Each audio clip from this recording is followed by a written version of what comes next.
Fried rice খেতে কেই না ভালোবাসে বলো?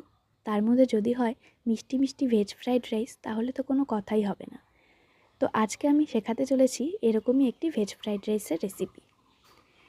প্রথমে কড়াইয়ে তেল দিয়ে কেটে রাখা গাজর, ক্যাপসিকাম, কাজু, কিশমিশ এবং পনির ভেজে নিয়ে আলাদা করে তুলে রাখবে। তারপর সেই কড়াইয়ে আরও কিছুটা ঘি দিয়ে গোটা গরম মশলা ফোড়ন দিয়ে দেবে। এরপর আগে থেকে সেদ্ধ করে রাখা বাসমতি চাল দিয়ে নেড়ে চেড়ে নিয়ে তাতে পরিমাণ মতো লবণ এবং চিনি ব্যবহার করবে। এরপর ভেজে তুলে রাখা সবজি, কাজু, কিশমিশ এবং পনির দিয়ে একসাথে মিশিয়ে নিয়ে সবশেষে গরম মশলার গুঁড়ো অ্যাড করলেই তৈরি হয়ে গেল খুব সহজ পদ্ধতিতে একটি ভেজ ফ্রাইড রাইসের রেসিপি।